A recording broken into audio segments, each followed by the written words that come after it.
Estamos de regreso en CNN Chile Radio. AM.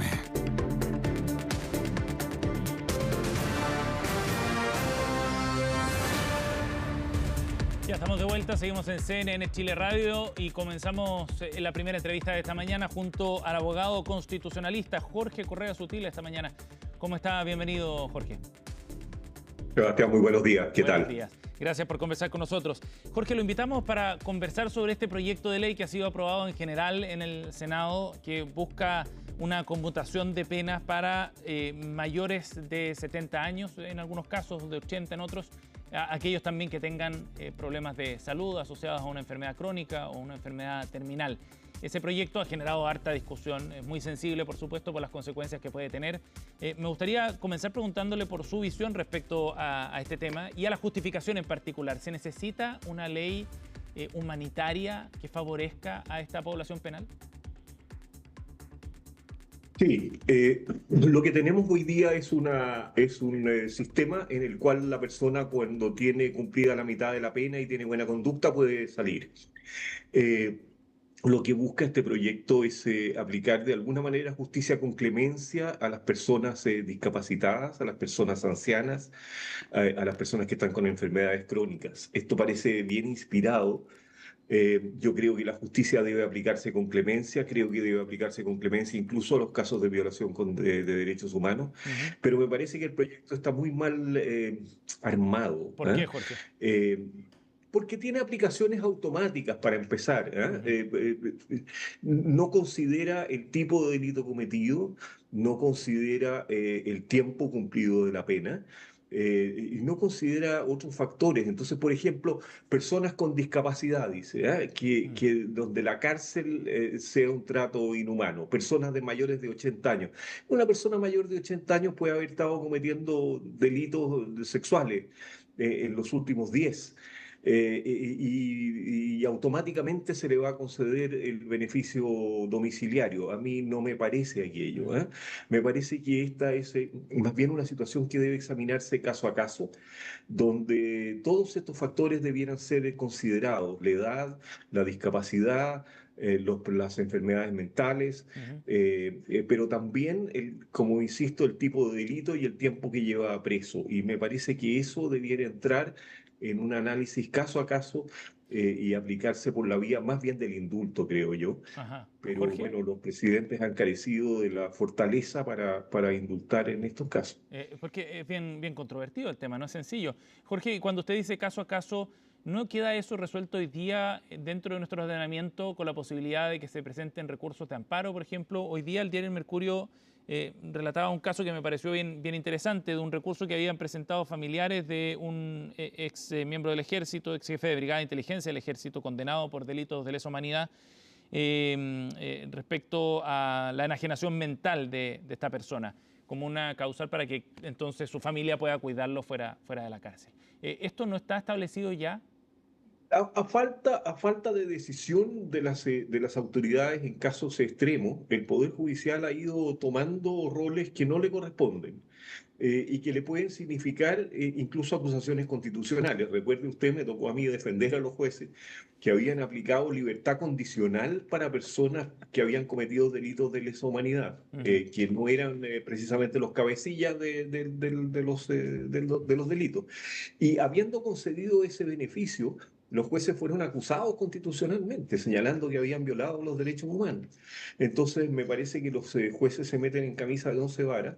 Me parece que esta no es una facultad que ellos tengan, pero que finalmente están ellos tomando la papa caliente y solucionando un problema que las autoridades políticas no logran solucionar, porque hay mucho dogmatismo en esta cuestión. No se puede tocar a alguien que que ha cometido delitos de lesa humanidad, tiene que secarse en la cárcel. Bueno, eso no es así. ¿Por qué no, Depende. Jorge? ¿Por qué no? Porque, bueno, hay de todo tipo. Uno es el teniente que teniendo 30 años presenció y llevó papeles de un sector a otro, y otro es la persona que practicó las torturas o que planificó las violaciones a los derechos humanos. Naturalmente, para alguien que practicó sistemáticamente tortura o planificó la violación de derechos humanos, yo creo que no debe haber beneficios carcelarios, ni Ujú. aunque cumplan 80 años, ni 90, ni 100, pero no así para aquel que tuvo una participación mínima. Piense usted que, por ejemplo, claro, uno dice la caravana de la muerte, ¿no? Pero había un señor que manejaba el helicóptero y que no se enteró, no había ninguna prueba de que se hubiera enterado siquiera de los delitos que cometían las personas que él transportaba de un sector Ujú. a otro. Bueno, esa persona recibió una condena de largos años. Es delito de lesa humanidad. Está bien, es un delito de lesa humanidad, pero es distinto a la planificación de la tortura. Entonces Ujú. necesitamos dejar de discutir con etiquetas, con eslogans y discutir caso a caso respecto de la responsabilidad específica Ujú. que le cabe a cada persona en cada delito. En términos bien específicos, Miguel Krasnov, por ejemplo, no debería ser beneficiario de una medida de este tipo. Si en mis manos estuviera, yo no le daría beneficio ni aunque estuviera, bueno, salvo una situación, creo A yo, ver. ¿no? Personas con Alzheimer y que ya no son autovalentes. O sea, una persona con Alzheimer Ujú. y que está con pañales, yo creo que la cárcel no está cumpliendo ninguna función. Ujú. Porque la cárcel típicamente cumple, Sebastián, tres funciones, lo digo en brevísimo. Prevención para que ese tipo de delitos no vuelvan a cometerse. Sí. Prevención porque esa persona es peligrosa. Bueno, ninguna de esas situaciones se da. Estas personas no van a volver a delinquir. La única razón por la cual hay que aplicarles la pena es la retribución. O sea, porque hicieron un mal muy grande, hay que hacerles a ellos un mal también, Ujú. civilizado, etcétera. Pero bueno, cuando la persona ya no tiene conciencia de sí mismo, Ujú. cuando ya no sabe ni siquiera dónde está, esa función retributiva de la pena no se cumple. Ujú. Y por lo tanto, aún Krasnov-Machenko, si tuviera una situación de Alzheimer, yo creo que no, la pena no se justifica. Ujú. Estamos conversando con el abogado Jorge Correa Sutil aquí en CNN Chile Radio. Jorge, ahora aquí hay una oposición bien importante del sector oficialista, pero sobre todo me gustaría enfocarme en lo que pasa con las organizaciones de familiares de detenidos desaparecidos, que ven con cierta angustia el proyecto por varias razones. La primera, porque de alguna manera significa pasar por un proceso que ya creían muchos de ellos concluido en la búsqueda de justicia, por un lado, ¿no? Es una suerte de revictimización quizás para ellos. Y por otra parte, porque sienten que esto puede significar también cierta impunidad, que bajo ciertos criterios de edad o de salud ellos tengan la posibilidad de ir a sus casas. ¿Qué le parecen esos puntos y la oposición de esas organizaciones de familiares de detenidos desaparecidos? La palabra impunidad se va a pronunciar muchas veces en la discusión de un proyecto así. Eh, y la palabra clemencia se va a pronunciar por el otro lado. A mí me parece que hay impunidad, efectivamente, si la persona, si no hay una justificación personal para conmutar la pena por arresto domiciliario total. Y no la habría si la persona, aunque tenga 70 y tantos años u 80 años, no padece graves enfermedades que hagan imposible curarlo en la cárcel, o porque no tiene Alzheimer, o porque es un delito muy grave. O sea, yo creo que sería impunidad si Krasnov-Marchenko, por ejemplo, voy a poner un ejemplo, Ujú. no tiene Alzheimer, está en un estado de salud razonable, pero tiene, claro, supongo que debe tener bastante más ya de 80 años. Bueno, si se le da la libertad, yo no creo que haya justificación y en ese caso sí se puede hablar de impunidad Mm. y sí se está agraviando el dolor de las víctimas. Pero respecto de otras personas que están con Alzheimer, que están con pañales adentro de la cárcel, que están con enfermedades terminales, que ya no saben ni quiénes son, bueno, yo creo que no se agravia, sino que se agravia la humanidad. Eh, Hay una frase que repetía José Salaquet siempre, ¿no? Cuando le decía, cuando bregaba en favor de cierta clemencia, y le decía, pero hombre, si son unos animales, si son unos inhumanos, si son unas bestias. Sí, pero nosotros no lo somos, pues. O sea, la Mm. sociedad no puede comportarse como bestias frente a las bestias. Y nos comportamos como bestias si mantenemos preso a una persona que no está ni siquiera consciente de sí misma. Ujú. Pero no necesariamente si se mantiene en la cárcel a una persona mayor de 80 años, por ejemplo, sin mayores afecciones de No salud. necesariamente, no necesariamente, y por lo tanto el proyecto está pintando con brocha gorda. Vuelvo a insistir, Ujú. alguien que comete delitos sexuales, porque hace tocaciones arriba de las micros, o qué sé yo dónde, y lo pillan a los 80 años, Mm, tiene ese vicio. Bueno, sale al día siguiente, no parece, güey. mm. Tiene que recibir una pena, es un sujeto peligroso Sí, además. claro.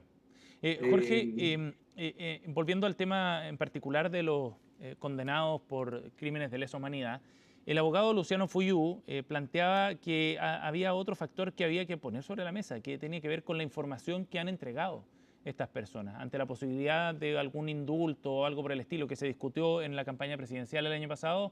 Él decía que muchas de estas personas ni siquiera habían entregado información del paradero de los detenidos desaparecidos. ¿Usted cree que ese puede Tiene ser un mucha elemento que hay que razón. sumar en la discusión?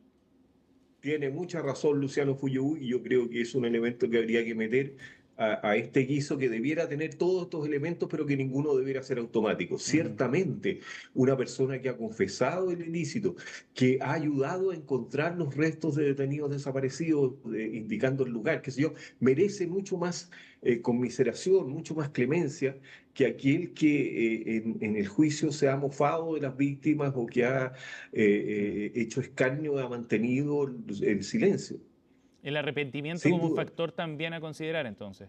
Porque estas personas, Sí, perdón, muchos de ellos no han asumido siquiera sus culpas. sí, pero yo no le pondría muchas fichas al arrepentimiento, ¿eh? En Sudáfrica lo pusieron como uno de los elementos de mostrar arrepentimiento y se encontraron con que los sujetos para obtener los beneficios mostraban arrepentimiento y al lado afuera hacían declaraciones de escarnio en contra de las víctimas. Mm. Es difícil medir el arrepentimiento real. En cambio, el entregar información sí que es un elemento objetivo. Ujú. Jorge, estamos conversando con Jorge Correa Sutil aquí en CNN Chile Radio. A propósito de lo que usted dice, de ese ejemplo que da de Sudáfrica, tenemos otro recuerdo muy importante también de lo que pasa cuando se toman en consideración los estados de salud de las personas. El caso de Augusto Pinochet.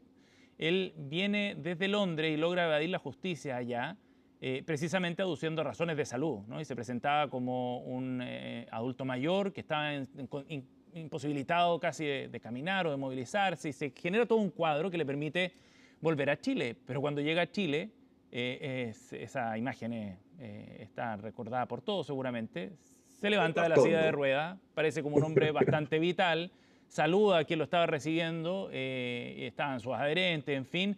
La imagen fue muy chocante porque quedó como una suerte de burla también respecto a la justicia británica.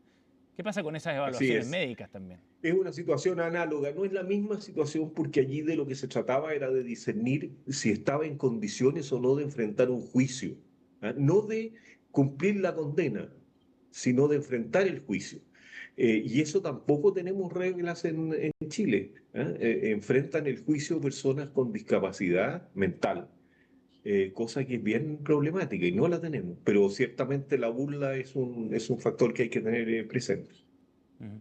Jorge, volviendo al concepto de impunidad, usted decía, es probable que salga mucho en esta conversación y en el debate en el Congreso asociado a este proyecto.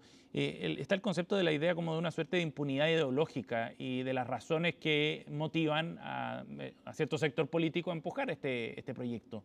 ¿Cabe aquí ese concepto? ¿Qué le parece esa idea, esa noción? Y siempre cabe el concepto de impunidad, pero no hay que abusar de él, ¿eh? Ujú. En todas las justicias transicionales en el mundo se ha condenado a unas pocas personas, que son aquellas que han organizado los crímenes de lesa humanidad, que los han dirigido, que han sido los ideólogos de ellos o que han sido ejecutores notables de ellos, ¿eh? Ocurrió en la Segunda Guerra Mundial, ha ocurrido prácticamente en todos los países del mundo. En Chile se ha sancionado a mucho más personas de las que se han sancionado en otras partes del mundo. Y se ha sancionado no solo a quienes han planificado estos ilícitos, sino a ejecutores muy secundarios de los mismos, ¿eh? A Ujú. personas que ayudaron, a personas incluso que ayudaron bajo amenaza de que si no lo hacían iban a sufrir la muerte o situaciones iguales a las que estaban sufriendo las víctimas. Y por lo tanto, el alcance, la extensión de la justicia que hemos tenido en Chile es más vasta que en ningún otro lugar del mundo, en ningún otro lugar del mundo. Ujú. Y por lo tanto, la idea de una impunidad generalizada, al menos en Chile, no es pronunciable. Ujú. Ahora, nos Sí, quedan deudas muy graves, como son saber dónde están por los supuesto. restos de los detenidos desaparecidos. Y son, Y eso es una herida abierta, pero no la aplicación de la justicia penal. La aplicación de la justicia penal, insisto, ha sido más extensa en Chile Ujú. y muy intensa también que en ningún otro lugar del mundo. Ahora, probablemente para las centenares de familias que todavía están esperando algo de información, que esperan encontrar los restos de sus familiares, es un golpe duro también que se esté discutiendo esto, ¿no? Cuando todavía no se ha hecho justicia en muchos casos, se está discutiendo ya la posibilidad de una conmutación de pena. Chile tiene sin duda esa herida abierta y la tiene por muchas razones. El ejército hizo un nunca más, pero como usted dice, los perpetradores han mantenido siempre el pacto de silencio, han Mm. impedido saber dónde están los detenidos desaparecidos desde que estuvimos trabajando en el informe Rettig. Antes de sacar el informe Rettig le cuento una infidencia, A ver. pero ya han pasado muchos años. Antes de que se publicara el informe Rettig, nosotros hicimos llegar la lista de los detenidos desaparecidos al ejército y a todas las ramas de las Fuerzas Armadas, haciéndoles ver que esto iba a ser un golpe muy fuerte y que se podía morigerar si las Fuerzas Armadas entregaban información de dónde estaban Mm. los restos, antes de que el informe saliera. Y las Fuerzas Armadas no solo guardaron silencio, sino que publicaron automáticamente esas listas como una especie de filtración del informe que venía. Claro. Y por lo tanto, y en ese momento yo creo que sí tenían las herramientas y los antecedentes para poder entregar la información. Probablemente hoy los sectores activos no lo tienen, yo Ujú. no tengo duda de eso, pero en ese momento sí lo tenían y no lo quisieron A, entregar, ¿no? a propósito de esa anécdota que cuenta Jorge, ¿usted cree que todavía hay información dentro de las instituciones que pudiera servir para hacer justicia? No, yo creo que dentro no, yo creo que la información está afuera. Ujú. Y está desgraciadamente muy segmentada, porque no solo a partir del 74, digamos, pues, a partir del 73 no hubo una práctica de detenidos desaparecidos como tal, sino a partir más o menos del año 74. Sí. Y la información estaba muy segmentada. Los que cometían la violación de derechos humanos eran distintos a los que hacían desaparecer los cuerpos, y luego de hacer desaparecer los cuerpos hubo quienes se extrajeron por órdenes militares, extrajeron los cuerpos de donde estaban enterrados, los sacaron y los lanzaron a otros lugares. Entonces hay aquí información muy segmentada Ujú. que ha ido saliendo a cuotas en parte, si ya los restos están diseminados, con suerte se encuentra un hueso, el Sí. Instituto Médico Legal hizo un papelón eh, perdiendo restos humanos, en fin, todo se ha hecho bastante mal, ¿eh? Jorge, No tengo antecedentes de la comisión de búsqueda de este gobierno, ujú. Jorge, si va a tener resultados, ¿no? a propósito de eso, del plan de búsqueda y de esta discusión que se está dando en el Congreso, se genera también un escenario político para el siguiente gobierno respecto a que lo que va a hacer José Antonio Kast y su gobierno sobre este proyecto, lo va a apoyar o no, si le va a dar urgencias, etcétera, y sobre el plan de búsqueda, si es que habrá continuidad también. ¿Qué esperaría usted del siguiente gobierno en materia de derechos humanos con este contexto? No sé qué resultados ha tenido el plan de búsqueda, porque darle continuidad a un plan de búsqueda que no tiene ningún resultado, que no Ujú. promete tener ningún resultado, también es un absurdo, es simplemente simbólico. Entonces, no sé qué resultados han tenido, yo creo que tiene que haber ahí una evaluación más transparente, más pública de la que se ha hecho hasta la fecha. Y bueno, uno siempre mantiene la esperanza de que un gobierno, aunque sea de derecha, ya no tenga compromiso con violadores de derechos humanos y pueda continuar planes eficaces en esa dirección, no más sea por un problema de caridad, de humanidad, digamos, ¿eh? Ujú. pero no lo sé, no tengo ningún antecedente para pensar si eso se va a continuar o discontinuar. Jorge Correa Sutil ha estado con nosotros esta mañana en CNN Chile Radio para conversar sobre este tema.